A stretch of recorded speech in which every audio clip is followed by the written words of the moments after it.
too long after the run is over, at that point you're in bonus time or extra time or whatever they call it in football.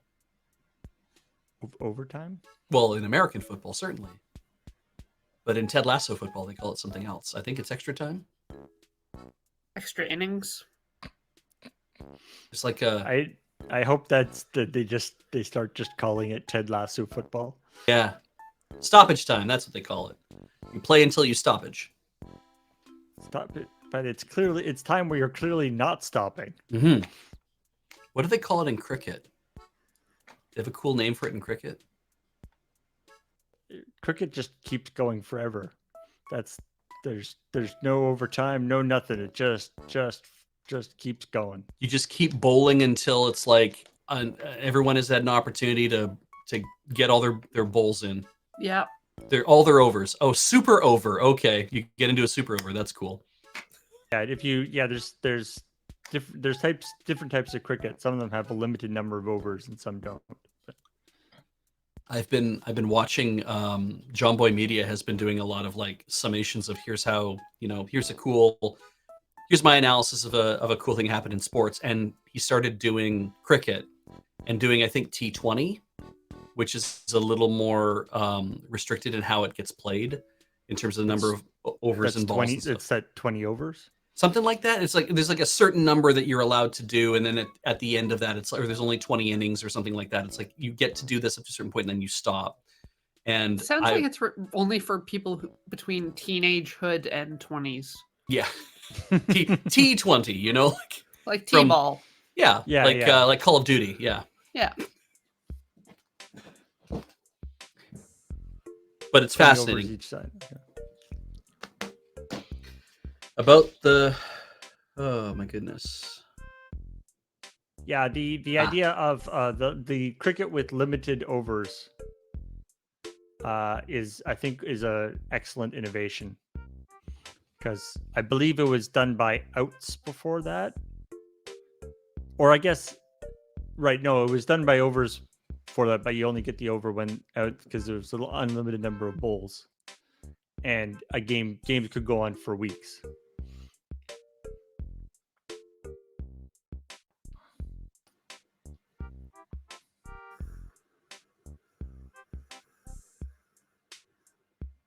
I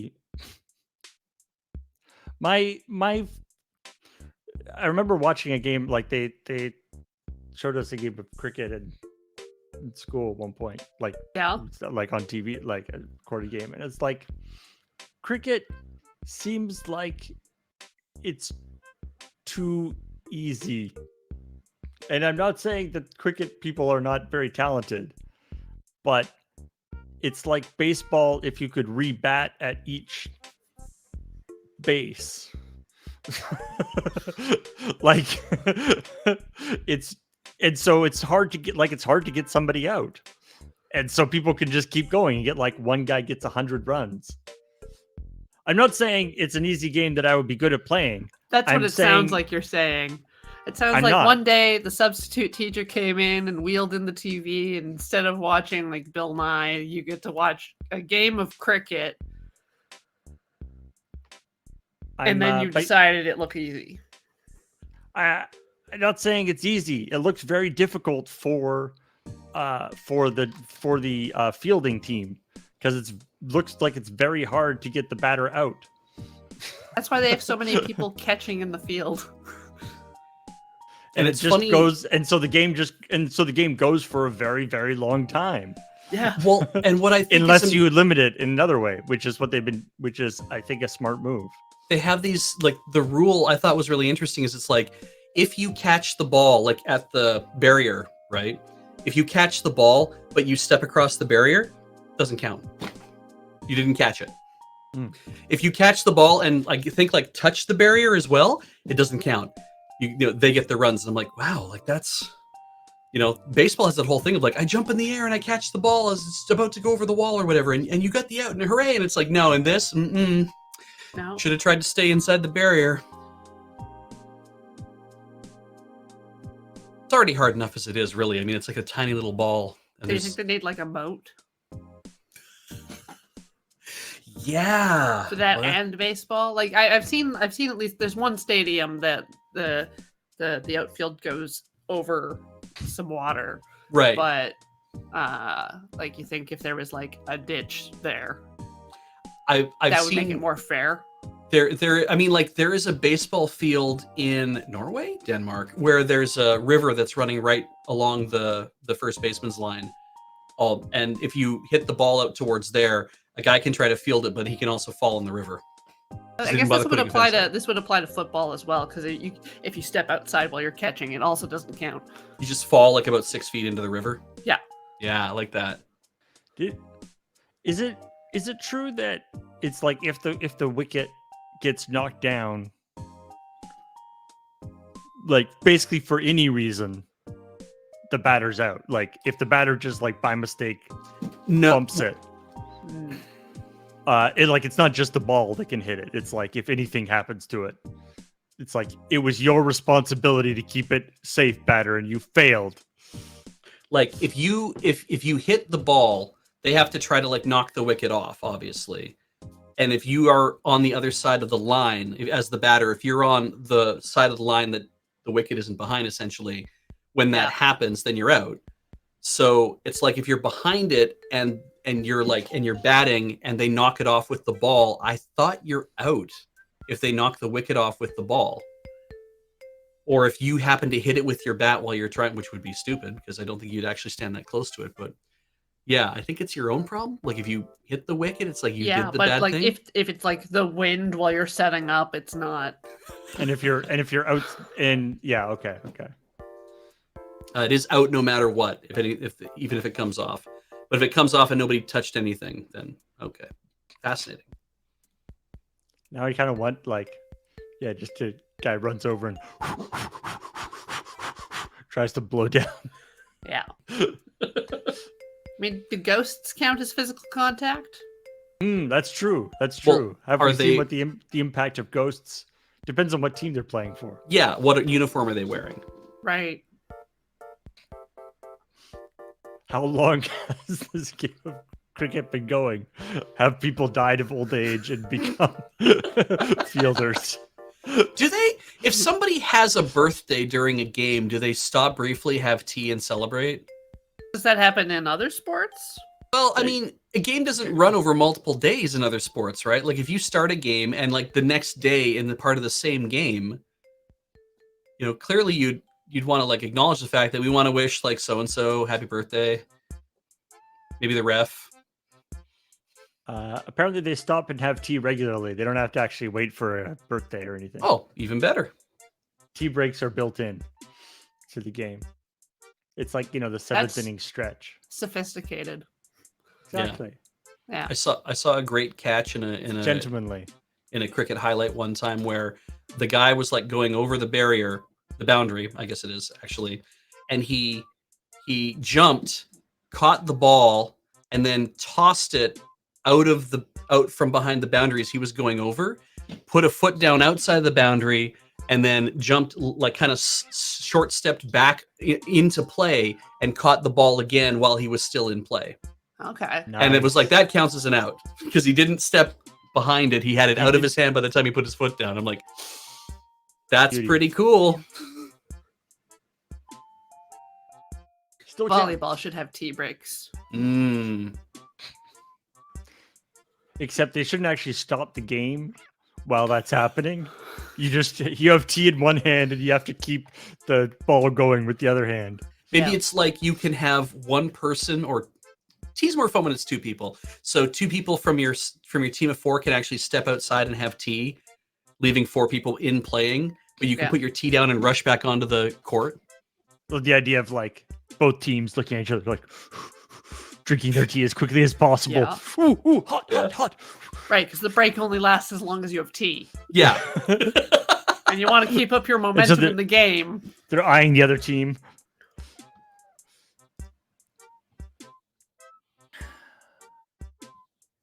It's a really fun game to watch. It really is.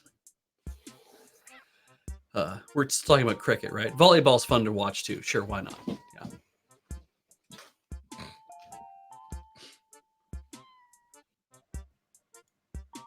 trying to think of other sports. I mean, curling has drinking in it. So does softball. I mean, it's not like built into the game. It's just, strongly associated. Why do you think most of the game only involves one hand? Right, you can keep your non-dominant hand, or maybe there's extra activities for like team members that are energetic. That's fair. True enough.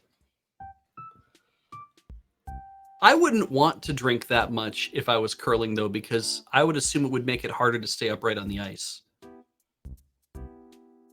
But then again, your body is loosened up, so when you do hit the ice, you'd cause less injury. And if you're throwing, you get to kneel down, which is kind of nice. Then you get to just sit there. Yeah, just wait a while. If you throw really slowly but really hard, then like the longer it takes for your rock to get down, the longer you get to sit. As the actual curler, it's like I got time to have a couple of pops before the rock makes it to the house. And if you drink enough, then it just kind of starts curling on its own. Does it sound weird when we say curling terminology? Like to other people in the world that is like completely normal. It's like you got to get it past the hack and try to land on the button. Does that sound weird? Because to me, it's completely normal to say all that stuff, and I don't even curl.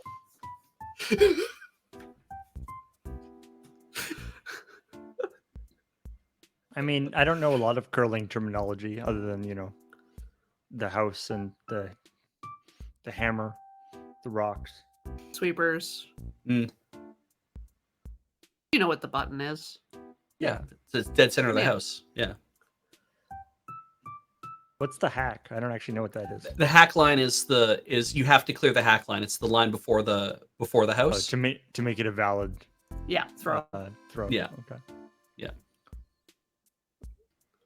Yeah, it means that you can't park it like exactly halfway or whatever down the just like to block the path. Not like bocce that's completely unregulated. I just realized I don't think I know the name of the. It's just because a rink is the whole rink, but does the rink also refer to just the thing you're curling on? Yeah. So the rink can sheet. The rink sheet. can be. Sometimes I've heard it called the sheet. Fair enough. Yeah. I don't know how small would an area of ice need to be to not be a rink? Like as long as you can skate on it. Do you have to get at least 2 leg strides in to feel like I'm on a rink? So like a kiddie pool? I guess. If you can continue to maybe it's that you have to be able to continue to skate on it. To me, a rink implies intention. like just a frozen lake is not an ice rink. But you have to actually you have to actually make put stuff around it and turn it into a rink. Like if you push all the snow off of a certain area of the lake, it's like this is the rink now. Yeah. Unless it's for drag racing.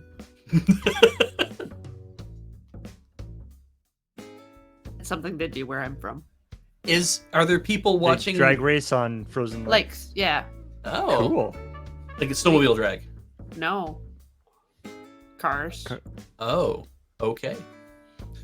I didn't know that was a thing that we were doing up in that neck of the woods. Yes. Nobody ever told me. No, I'm sorry. I was never invited. Let's be honest. That's it. Mm-hmm. I didn't own a quad, so no one said you should come out and watch us drag our trucks. So you never did quad jousting? No, never did quad jousting, no. Okay. He's thinking back to, it's like, is that why that highway I was on was so... everyone was so aggressive? And a little slippery. Doesn't matter. You don't need chains to drive in Alberta. You just need, Death Wish.